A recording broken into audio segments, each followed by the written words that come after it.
Today we have a 2015 GS350. We'll be replacing the front brakes and rotors. So let's get these wheels off and get started. Okay guys, so the wheel off. First thing you're going to notice if it's OEM is you're going to see this RR.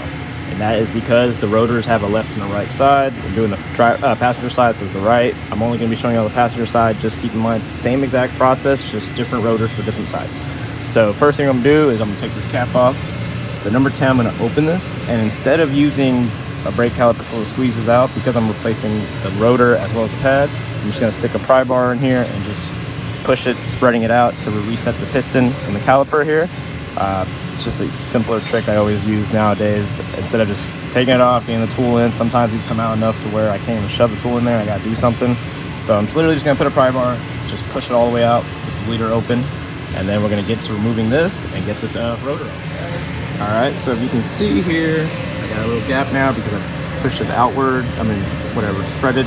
So now we're just gonna remove this here, just a little punch. I'm gonna knock this pin back out, pull this out, and these pads can just slide straight out. And then we just get this caliper off. Okay guys, so brake pads have been removed. Now I'm just gonna come back here, and with the number 17, we're gonna remove these two bolts and get this caliper out the way. All right, now I've got our caliper out the way and resting there.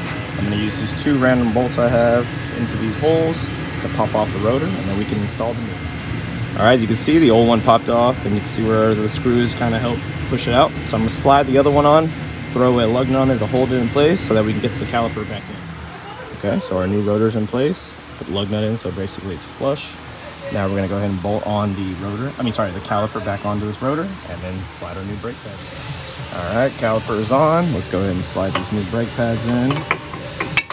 Like so.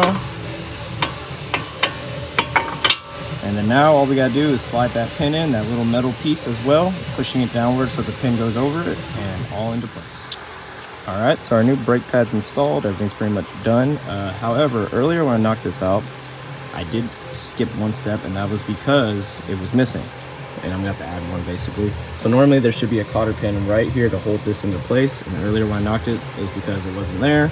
So be sure to remove that before you knock this out, and go ahead and install a new one, or if you want to reuse the old one, I guess do that too. So that's pretty much it. Just install that cotter pin and we are done. So thanks for watching, y'all. Please like, subscribe, more videos to come.